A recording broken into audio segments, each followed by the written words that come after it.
there still remains a lot to be done. This forum has the potential to act as a catalyst for knowledge sharing and a confluence of innovative perspectives on emerging policy and regulatory challenges. It also opens the door to many adaptable best practices, acknowledging those, internalizing those, and executing those from across the neighborhood. And this forum, I believe, will be an excellent opportunity to be able to learn, adopt, and practice that. Across the globe, there has been a new inflection point.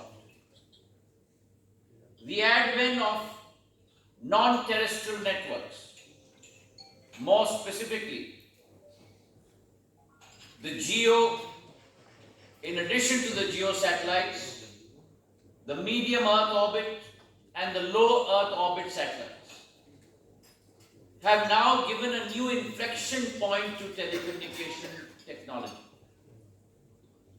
And I believe that presents a huge opportunity to be able to connect the hitherto unconnected population across the length and breadth of our country. I believe that I see the evolution of NTN with great optimism. And I believe that it will unlock new vistas in communication technologies, igniting innovative applications across diverse sectors, and advancing our collective journey and our collective resolve towards the United Nations SDGs, our Sustainable Development Goals.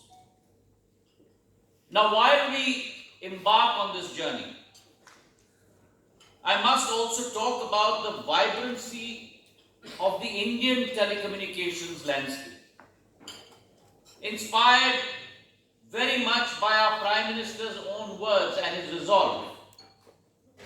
When we talk about technology, not only as a powerful conduit, but as an ability to be able to discover, learn, evolve, and implement, in our Prime Minister's words.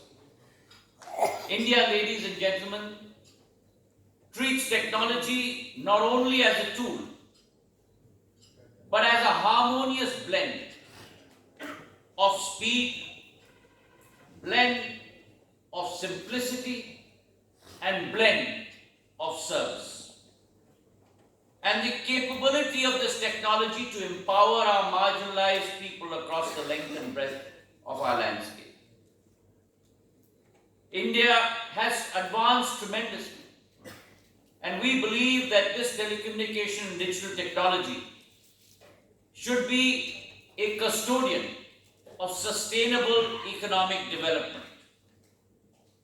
And as we grow down this path, India today stands in many ways as a global titan, one that can harness the unbelievable prowess of artificial intelligence, one that commands today the second largest telecom network in the world, one that today is the third most digitized nation across the globe.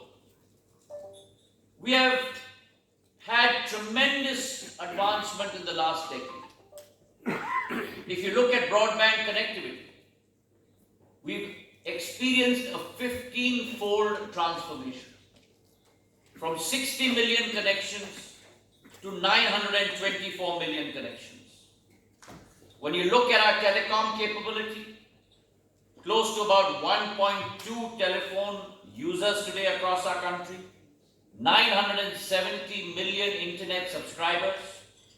And while we look at that number, the fact that our qualifying threshold for data connectivity has risen from a paltry 512 kilobytes per second to almost 2 megabytes per second. Today in India, almost 10% of our economy evolves from our digital economy. up 3 times from 3.5% a decade ago. And the fact that our digital economy is advancing at a pace of 2.8 times of our GDP means that by the year 2026-27, the digital economy will imply 20% the size of India's total economy. Now that is the numbers that we are talking about. And similarly, when we talk about inclusive growth, because for India, for the global South, for South Asia, inclusivity is the base paradigm that we all live by. And when we talk about inclusive growth, we see a measure of that occurring in India today. We've had the fastest rollout of 5G services in the world. In 22 months, 99% of our districts in India have been covered by 5G. 450,000 BTSs have been laid out. 84% of our population has been covered. When we go beyond that, when we look at our amended BharatNet program, our program of providing universal broadband connectivity, the largest public program in the world today, close to $16.6 billion in order to provide universal broadband connectivity to all 250,000 major agglomerations of villages across the length and breadth of India. It is our commitment to ensure 4G saturation. And when we talk about 4G saturation, the 36,000 villages that still need to be connected out of 650,000 villages in India, we have committed $3.9 billion to ensure that that task will be completed no later than June of 2025. We will have 100% 4G saturation in India by that date. Now, as we look forward, because I think it's important that India and the rest of South Asia, we were all followers in 4G. We were all simultaneous marchers in 5G. But it must become our combined imperative to lead the world in 6G. And if we have to lead the world in 6G, we must set up our technology platform. We must be able to contribute intellectual property in the 6G network, whether it's 3GPP, whether it is the WTSA and the ITU. And most importantly, we must speak in one voice, the voice of the global South. South Asia has a tremendous responsibility towards that. And this deliberation over the next 2 or 3 days must ensure that that becomes the common thread as we move forward in terms of regulatory thoughts and ideas. In India, we've set up the Bharat 6G Alliance, the B6GA.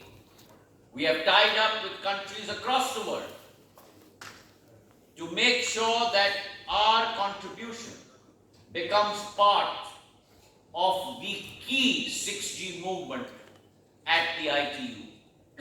It is our goal to provide at least 10% of the patents in the Bharat 6G Alliance network. And along with that, we must also ensure that our electronics manufacturing sector grows by leaps and bounds. A country that imported close to 85% of its mobile phone requirements.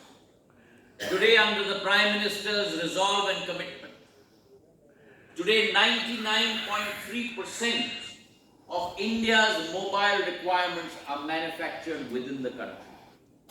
We have grown from a country that manufactured 50 million mobile phones to a country today that manufactures 330 million mobile phones. And indeed, India has become a huge exporter of mobile phones as we stand.